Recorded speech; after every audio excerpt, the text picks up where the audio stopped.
अगर आप अपने आधार कार्ड की मदद से एक बेस्ट यूपीआई बैंक में एक zero balance saving account open करना चाहते हैं तो आज की इस वीडियो में हम बात करेंगे कि आप किस तरीके से इक्विटस स्मॉल फाइनेंस बैंक में अपना zero balance saving account open कर सकते हैं। अगर आप इस सेविंग अकाउंट को ओपन करेंगे तो ये जीरो बैलेंस अकाउंट के साथ में तो ओपन होता ही है, साथ ही में अकाउंट ओपन करने के बाद आपको इंस्टेंटली आपका account number, IFSC code, customer ID देखने के लिए मिल जाएगा, जिसके बाद आप यूपीआई एप्लीकेशन जैसे कि गूगल पे, फोन पे, पेटीएम चलाना स्टार्ट कर पाएंगे। साथ ही में आप अपने मोबाइल बैंकिंग एप्लीकेशन में लॉग इन करके वहां से भी फंड ट्रांसफर करना आप स्टार्ट कर पाएंगे। इस अकाउंट को अगर आप ओपन करेंगे तो आपका वर्चुअल डेबिट कार्ड जो कि बिल्कुल फ्री ऑफ कॉस्ट प्रोवाइड किया जाता है वो आपके मोबाइल बैंकिंग एप्लीकेशन में देखने के लिए मिल जाएगा। साथ ही में अगर आप फिजिकल डेबिट कार्ड ऑर्डर करना चाहते हैं तो वो भी आप डेबिट कार्ड ऑर्डर कर सकते हैं, जो कि आपके 5 से 7 वर्किंग डेज में कम्युनिकेशन एड्रेस पर डिलीवर करवा दिया जाता है। इस अकाउंट को ओपन करने के बाद अगर आप चेकबुक ऑर्डर करना चाहते हैं तो वो भी आप अपने मोबाइल बैंकिंग एप्लीकेशन की मदद से कर सकते हैं। साथ ही में वीडियो कॉल के माध्यम से आपकी केवाईसी कंप्लीट हो जाएगी। केवाईसी कंप्लीट होने के बाद आपके अकाउंट डिटेल्स आपको एसएमएस के थ्रू, साथ ही में आपकी ईमेल आईडी पर आपको भेज दी जाती है, जिसके बाद आप अपने अकाउंट से ट्रांजेक्शन स्टार्ट कर पाएंगे। किस तरीके से इस बैंक अकाउंट में अपना सेविंग अकाउंट ओपन करना है, चलिए फटाफट से हमारा वीडियो स्टार्ट करते हैं और जान लेते हैं। इक्विटस बैंक में अपना सेविंग अकाउंट ओपन करने का लिंक आपको वीडियो के डिस्क्रिप्शन में मिल जाएगा। आप लिंक पर क्लिक करेंगे तो आप डायरेक्टली प्ले स्टोर पर रिडायरेक्ट कर दिए जाएंगे। वहां पर आपको ये एप्लीकेशन देखने के लिए मिल जाएगा, इक्विटस 2.0 सेविंग एंड एफडी मोर। इस एप्लीकेशन को आपको डाउनलोड करना है। डाउनलोड करने के बाद आप इसको ओपन करेंगे। ओपन करने के बाद सबसे पहले आपसे आपकी लैंग्वेज पूछा जाएगा, तो यहाँ पर आपको लैंग्वेज में इंग्लिश का ऑप्शन मिलेगा। इस पर आप क्लिक करके नीचे कंटिन्यू पर क्लिक करेंगे। उसके बाद आपको अपने मोबाइल फोन की लोकेशन ऑन कर देनी है। तो अपनी लोकेशन ऑन करने के लिए आपको यहाँ पे व्हाइल यूजिंग द ऐप वाले ऑप्शन पर क्लिक करना है। कुछ सेकंड्स का वेट करेंगे। उसके बाद आपको यहाँ टर्न ऑन वाले ऑप्शन पर क्लिक करना है। इस तरीके का इंटरफेस आपके सामने आएगा। आप कुछ सेकंड्स का आप वेट करेंगे। अब यहाँ पर आप देख सकते हैं, यहाँ पर आपको 2 ऑप्शन देखने के लिए मिल जाते हैं। पहला ऑप्शन है already have a account credit card, या फिर आपको यहाँ पर दूसरा ऑप्शन मिलता है, वहां पर लिखा हुआ है I wish to open an account. अगर आप एक सेविंग अकाउंट ओपन करना चाहते हैं और आप पहली बार ओपन कर रहे हैं तो हम यहाँ सेकंड ऑप्शन को सिलेक्ट करेंगे। उसके बाद यहाँ पर आपसे आपका मोबाइल नंबर पूछा जाएगा, तो यहाँ पर आपको अपना मोबाइल नंबर एंटर करना है। वही मोबाइल नंबर आप एंटर करिएगा जो कि आपके आधार कार्ड और पैन कार्ड से लिंक होना चाहिए, और उसी मोबाइल नंबर को आप अपने अकाउंट के साथ में भी लिंक करने वाले हैं। तो यहाँ पर हम अपना मोबाइल नंबर एंटर करेंगे। मैंने अपना मोबाइल नंबर यहाँ पे एंटर कर दिया है। अब हम सिंपली यहाँ नीचे कंटिन्यू वाले ऑप्शन पर क्लिक करेंगे। उसके बाद आपके दिए हुए मोबाइल नंबर पर एक ओटीपी कोड भेजा जाएगा, तो वो ओटीपी आपको यहाँ पर फिल कर लेना है, और ओटीपी फिल करने के बाद आप कंटिन्यू पर क्लिक करेंगे। मैंने अपना ओटीपी यहाँ पर फिल कर लिया है। अब हम सिंपली नीचे कंटिन्यू वाले ऑप्शन पर क्लिक करेंगे। उसके बाद यहाँ पर आपसे पूछा जाता है कि आप पीईपी से रिलेटेड है। पीईपी का मतलब होता है पॉलिटिकली एक्सपोज पर्सन है, पॉलिटिक्स से आपका कोई लेन देन तो नहीं है। तो हम यहाँ पे नो वाले ऑप्शन को सिलेक्ट करेंगे। नो वाले ऑप्शन को सिलेक्ट करने के बाद आप देखेंगे यहाँ पर आपसे पूछा जाता है कि आप इंडिया के परमानेंट रेसिडेंस है, यानी कि आप इंडिया में ही रहते हैं। तो यहाँ पर आपको येस वाले ऑप्शन को सिलेक्ट कर लेना है। उसके बाद यहाँ पर आपसे पूछा जाएगा कि आपके पास आपका आधार कार्ड और पैन कार्ड मौजूद है, तो हम यहाँ पर येस वाले ऑप्शन को सिलेक्ट कर लेंगे। उसके बाद यहाँ पर आपसे आपके करेंट एड्रेस का पिन कोड पूछा जाएगा, तो जहां पर आप अभी रहते हैं उस जगह का पिन कोड आप यहाँ पे एंटर कर लेंगे। पिन कोड एंटर करने के बाद पेज को स्क्रॉल डाउन करेंगे तो यहाँ पर आपसे आपका परमानेंट पिन कोड पूछा जाएगा, यानी कि जो एड्रेस आपके आधार कार्ड पर मौजूद है उस एड्रेस का जो पिन कोड है वो यहाँ पर आपको परमानेंट पिन कोड में एंटर कर लेना है। ये डिटेल्स फिल करने के बाद आपको सिंपली नीचे कंटिन्यू वाले ऑप्शन पर क्लिक करना है। कुछ सेकंड्स का आप वेट करेंगे। यहाँ पर आपकी जितनी भी डिटेल्स है वो वेरीफाई की जाएंगी।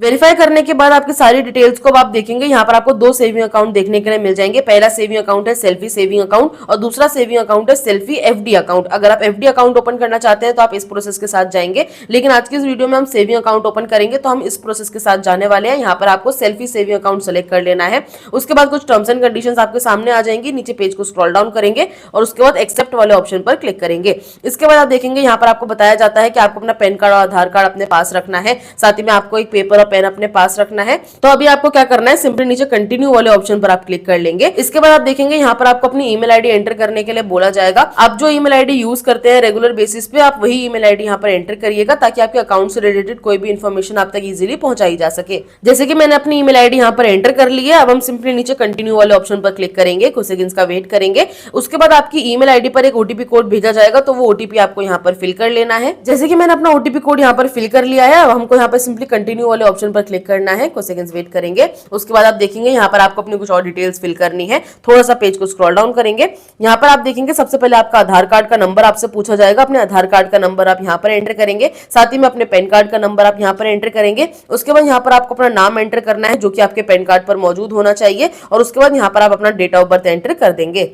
यहाँ पर अपनी सारी डिटेल्स फिल कर ली है। अब हम सिंपली नीचे कंटिन्यू वाले ऑप्शन पर क्लिक करेंगे। उसके बाद आपके सामने एक आधार कंसेंट फॉर्म खुल करके आ जाएगा। आपको सिंपली पेज को स्क्रॉल डाउन करना है और नीचे एक्सेप्ट वाले ऑप्शन पर क्लिक करना है। उसके बाद आपके आधार कार्ड से मोबाइल नंबर पर एक ओटीपी कोड भेजा जाएगा, तो वो ओटीपी आपको यहाँ पर फिल कर लेना है। जैसे कि मेरे आधार कार्ड पर मेरे को ओटीपी कोड भेज दिया गया है, तो ओटीपी मैंने यहाँ पर फिल कर लिया और उसके बाद हम कंटिन्यू पर क्लिक करेंगे। कुछ सेकंड्स का वेट करेंगे।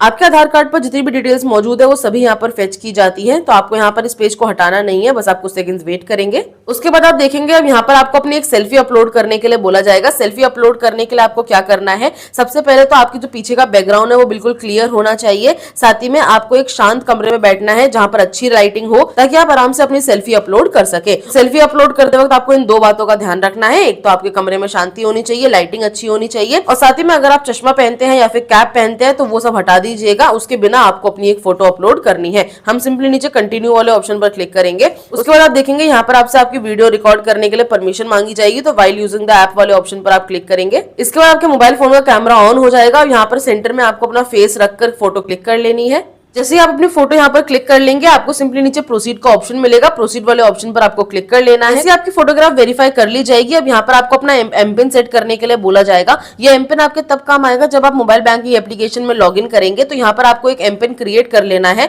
आप कोई भी 4 डिजिट का 6 डिजिट का जितना भी आपको बोला जाए वो एमपिन आप यहाँ पे सेट कर लेंगे, और उसके बाद नीचे आपको कंफर्म एमपिन करना है, यानी कि दोबारा से अपना एमपिन एंटर कर लेना है। जो एमपिन आप यहाँ पर एंटर करेंगे वही एमपिन आपको दोबारा यहाँ पर एंटर करना है, और उसके बाद नीचे कंटिन्यू पर क्लिक करना है। देखिए मैंने अपना एमपिन यहाँ पे सेट कर लिया है। अब हम कंटिन्यू वाले ऑप्शन पर क्लिक करेंगे। इसके बाद आप देखेंगे आपके आधार कार्ड पर आपकी जितनी भी डिटेल्स है वो सभी यहाँ पर आपको देखने के लिए मिल जाएंगी। अभी आपने जो फोटो क्लिक करी है वो आपको यहाँ पर मिलेगी। आपका नाम, आपका जेंडर, आपका डेट ऑफ बर्थ, आपका आधार कार्ड का एड्रेस, वो सभी यहाँ पर मिल जाएगा। अब अगर आप अपने आधार कार्ड वाले एड्रेस पर ही रहते हैं तो यहाँ पर आपको एक ऑप्शन मिलेगा, my communication address is same as Aadhaar address, तो आपको इस ऑप्शन को ऑन कर देना है। लेकिन अगर आप अपने आधार कार्ड वाले एड्रेस पर नहीं रहते, किसी दूसरे एड्रेस पर रहते हैं, तो आपको इस ऑप्शन को ऑफ करना है। उसके बाद पेज को स्क्रॉल डाउन करेंगे तो यहाँ पर आपको अपना करंट एड्रेस फिल करना है, यानी कि आप जहां पे रहते हैं उस जगह का एड्रेस आप यहाँ पे कंप्लीटली फिल कर लेंगे। Address line 1, address line 2, address line 3 में, साथ ही में पिन कोड आपको यहाँ देखने के लिए मिल जाएगा। सिटी आप यहाँ पे सेलेक्ट करेंगे, डिस्ट्रिक्ट आपका स्टेट यहाँ पे आपको देखने के लिए मिल जाएगा। कम्युनिकेशन एड्रेस बहुत जरूरी है, क्योंकि आपके कम्युनिकेशन एड्रेस के हिसाब से ही आपको आपकी जो ब्रांच है वो अलॉट करी जाएगी। तो अभी हमें क्या करना है, मैं अपने आधार कार्ड वाले एड्रेस के साथ ही जाने वाली हूँ, तो मैंने यहाँ पे सिंपली इसको ऑफ कर दिया है। मैं अपने आधार कार्ड वाले एड्रेस पर ही रहती हूँ। ऑप्शन को ऑफ करने के बाद आप देखेंगे आपका जो एड्रेस है यहाँ पर ऑटोमेटिक फिल कर लिया जाएगा। अब आपको पेज को स्क्रॉल डाउन करना है। अब यहाँ पर आपको अपनी होम ब्रांच सेलेक्ट करने के लिए बोला जाएगा, इस ऑप्शन पर आपको क्लिक कर लेना है। उसके बाद आपके एड्रेस के हिसाब से यहाँ पर आपको बहुत सारी ब्रांच देखने के लिए मिल जाएंगी इक्विटीज बैंक की। जो भी आपको सबसे ज्यादा नियरेस्ट पड़े वो आप अपने अकॉर्डिंग यहाँ पे सेलेक्ट कर सकते हैं। यहाँ पर आपसे एक एम्प्लॉय कोड पूछा जाता है, इसे आप खाली छोड़ देंगे। पेज को स्क्रॉल डाउन करेंगे तो यहाँ पर अपनी पर्सनल डिटेल्स बताएंगे। सबसे पहले अपनी मदर का नेम आप यहाँ पे एंटर करेंगे, अपने फादर का नेम यहाँ पे एंटर करेंगे, अपना मैरिटल स्टेटस आप यहाँ पर बताएंगे, आप सिंगल है, मैरिड है, डिवोर्स्ड है, विडो है, या फिर आप सेपरेटेड है, वो आप अपने अकॉर्डिंग सेलेक्ट कर लेंगे। पेज को स्क्रॉल डाउन करेंगे। अब यहाँ पर आपको अपना प्रोफेशन बताना है। प्रोफेशनल टाइप वाले ऑप्शन पर आप क्लिक करेंगे तो यहाँ पर पूछा जाता है कि आप एक्स सर्विस में हैं, यानी कि आप रिटायर हो चुके हैं, फार्मर है, हाउसवाइफ है, प्रोफेशनल है, सैलरीड है, सेल्फ एम्प्लॉयड है, रिटायर्ड पर्सन है, स्टूडेंट है, अनएम्प्लॉयड है। यहाँ पर आपको बहुत सारे ऑप्शन मिल जाएंगे, ये आप अपने अकॉर्डिंग सेलेक्ट कर सकते हैं। उसके बाद यहाँ पर आपको अपनी ईयर की इनकम बतानी है, यानी कि आप सालाना कितना कमाते हैं। 1.5 लाख, 1.5 से 5 लाख, 5 से 10 लाख, 10 से 20 लाख। यहाँ पर आपको बहुत सारे ऑप्शन मिल जाएंगे, आप अपने अकॉर्डिंग सेलेक्ट कर सकते हैं। ये सारी डिटेल्स फिल करने के बाद आपको यहाँ पे 2 टिक बॉक्स देखने के लिए मिल जाएंगे। अगर आप सिर्फ इंडिया के सिटीजन हैं, इंडिया में ही रहते हैं और इंडिया में ही टैक्स पे करते हैं, तो इस फर्स्ट ऑप्शन को आप सेलेक्ट करेंगे। लेकिन अगर आप कहीं और रहते हैं, इंडिया से बाहर रहते हैं और इसके अलावा इंडिया के अलावा भी कहीं और टैक्स पे करते हैं, तो यहाँ सेकंड ऑप्शन को आप सेलेक्ट कर लेंगे और उसी के हिसाब से आपको ब्रांच अलॉट की जाएंगी। अभी फिलहाल में हम इंडिया में ही रहते हैं और इंडिया में ही टैक्स पे करते हैं, तो मैंने फर्स्ट ऑप्शन सेलेक्ट किया है। उसके बाद हम यहाँ नीचे कंटिन्यू पर क्लिक करेंगे, कुछ सेकंड्स का वेट करेंगे। अब आगे बढ़ने के बाद आप देखेंगे यहाँ पर आपको नॉमिनी ऐड करने के लिए बोला जाता है। वैसे ये ऑप्शनल है, लेकिन अगर आप नॉमिनी ऐड करना चाहते हैं तो आप अभी कर सकते हैं। नॉमिनी वो होता है अगर आपके साथ कोई दुर्घटना हो जाती है तो आपका नॉमिनी बैंक जाकर के बचा हुआ फंड विड्रॉल कर सकता है। अगर आप नॉमिनी ऐड करेंगे तो यहाँ पर नॉमिनी का नाम एंटर करेंगे। यहाँ पर आपसे पूछा जाता है कि आप चाहते हैं कि आपके नॉमिनी का नाम आपके अकाउंट स्टेटमेंट में हो, तो आपको इस ऑप्शन को सिलेक्ट कर लेना है। अगर नहीं चाहते तो इसको आप ऐसे ही रहने देंगे। यहाँ पर आपसे पूछा जाएगा कि आपके नॉमिनी का एड्रेस क्या है। अगर नॉमिनी आप ही के एड्रेस पर रहता है तो आपको इस टिक बॉक्स पर टिक कर लेना है। अगर आपके एड्रेस पे नहीं रहता है तो आप इसको अनचेक रहने देंगे और नीचे उनका कंप्लीट एड्रेस फिल करेंगे। उसके बाद पेज को स्क्रॉल डाउन करेंगे, यहाँ पर आप उनका मोबाइल नंबर एंटर करेंगे, अपने नॉमिनी का ईमेल आईडी यहाँ पे एंटर करेंगे, उनका कंप्लीट एड्रेस यहाँ पर फिल करेंगे अगर वो आपके साथ नहीं रहते हैं, उनका डेट ऑफ बर्थ आप यहाँ पे एंटर करेंगे और उसके बाद नीचे टिक बॉक्स पर टिक करके कंटिन्यू वाले ऑप्शन पर आप क्लिक कर लेंगे। अभी फिलहाल मैं नॉमिनी ऐड नहीं करने वाली हूँ तो मैं सिंपली यहाँ नीचे स्किप वाले ऑप्शन पर क्लिक करूंगी। यहाँ पर कंफर्मेशन पूछा जाएगा कि आप सच में अपना नॉमिनी ऐड नहीं करना चाहते, तो हम ओके वाले ऑप्शन पर क्लिक करेंगे। उसके बाद आपसे पूछा जाएगा कि आप कौन कौन सी फैसिलिटीज लेना चाहते हैं। अगर आप डेबिट कार्ड यानी कि एटीएम कार्ड लेना चाहते हैं तो अप्लाई फॉर डेबिट कार्ड वाले ऑप्शन पर आप क्लिक कर लेंगे। अगर आप चेकबुक लेना चाहते हैं तो यहाँ पर आपको इस ऑप्शन को भी ऑन कर लेना है और उसके बाद नीचे कंटिन्यू पर आप क्लिक करेंगे, कुछ सेकंड्स वेट करेंगे। उसके बाद आप देखेंगे अब आपको अपनी केवाईसी कंप्लीट करने के लिए बोला जाएगा।